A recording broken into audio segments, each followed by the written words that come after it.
definição de herói que eu tive na infância a mais interessante que eu achei veio do meu pai. Certa vez, assistindo um filme de guerra na televisão, um filme americano, ele se irritou com aquele heroísmo estereotipado do americano e não quis mais ver o resto do filme. Se levantou e disse alguma coisa tipo: oh, isso tudo é bobajada, isso não tem nada a ver com a realidade.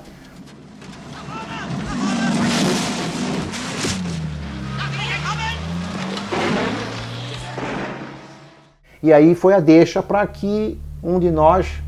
Então, o que é um herói para ti? Tu que estava lá no front. O que é um herói, então?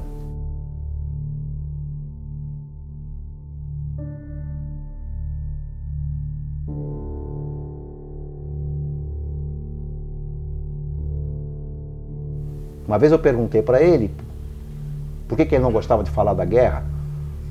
E ele respondia curto e grosso: porque não tem nada de bom para contar. Não existe nada de bonito para contar sobre guerra. Ele deve ter visto e presenciado coisas provavelmente terríveis, né? A Bélgica foi ocupada pela Alemanha, Antuérpia foi ocupada pela Alemanha e evidentemente que sofreram as barbáries da época do Hitler.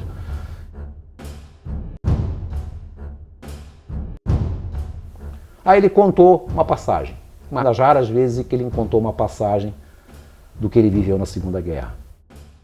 Meu pai foi membro da Resistência na Segunda Guerra, em Antuérpia, a cidade natal dele, na Bélgica.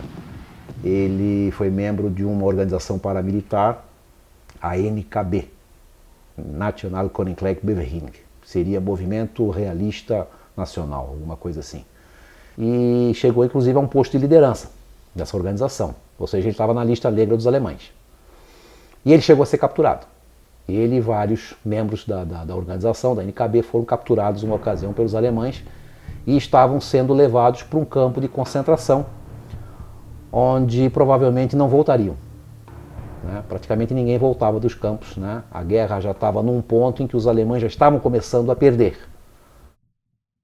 E durante a captura, meu pai seguiu por uma fila, não era uma fila indiana, era uma fila 3, 4, 5 pessoas, com os alemães ladeando, né, com suas metralhadoras e seus fuzis, e eles, num determinado momento, tomaram o caminho de uma ruela.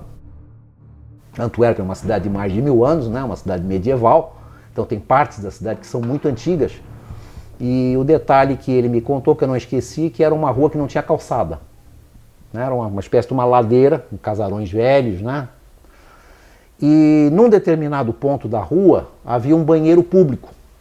E o banheiro público, que eles chamam lá de Madame Pipi, é apenas uma porta, provavelmente num bairro mais modesto, é apenas uma porta que dá para a rua, com um espaço mínimo, provavelmente de menos de 1 metro quadrado, onde nem vaso deve existir, provavelmente devia ser uma bacia turca no chão, né, onde a pessoa entrava ali, fazia as suas necessidades, né, e eles passando por aquela rua, ou seja, rentes quase com as paredes, né, da rua, e o banheiro público estava sendo limpo, ou seja, já tinha uma senhora fazendo a faxina do banheiro naquele momento, e eles passando ali, sendo encaminhados pelos alemães, né, com mãos na cabeça e tal.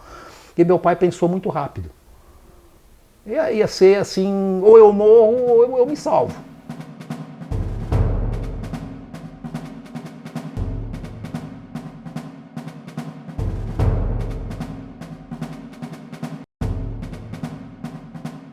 Quando ele chegou pertinho do banheiro do Madame Pipi, ele só gritou para a mulher: fecha, e se mergulhou para dentro do banheiro. Vum! Se atirou para dentro do banheiro, e a mulher, ela podia ter comido mosca, ela podia não ter entendido, um alemão poderia ter visto, ele escapou da morte por questão de segundos. A mulher imediatamente entendeu o recado e fechou a porta.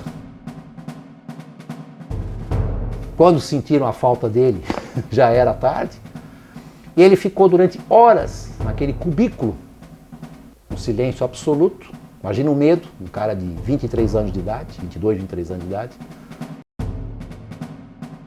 em pé, porque não tinha nem como sentar, nem como deitar, até que no meio da madrugada, no silêncio da madrugada, ele escutou alguém mexer na porta, uma chave, abrindo a porta do banheirinho público. Ele se apavorou, evidentemente, né? Podia ser quem? Podia ser um alemão, podia ser... Né? Era o marido da faxineira e o filho. um jovem, que saíram de madrugada, preocupados, porque pensaram, ele deve estar com fome. Vamos levar um sanduíche para ele. E avisar para ele que ele vai ter que ficar um pouquinho mais lá, porque os alemães ainda estão no bairro. Então o cara entregou o sanduíche para ele, falou, pega aqui, mas segura aí que não dá para tu sair ainda.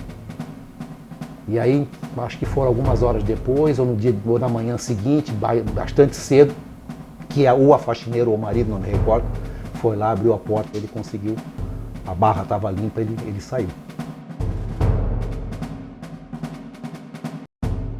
Meu pai disse, um exemplo de herói, o marido da faxineira. Saiu no meio da madrugada, numa cidade ocupada, plena Segunda Guerra, nada mais nada menos do que o ocupante, o invasor era ninguém menos do que o exército alemão. Saiu no meio da madrugada para levar um sanduíche para um desconhecido que estava com fome, escondido. Uma definição singela de alguém que realmente viveu a guerra e não os atores do cinema americano.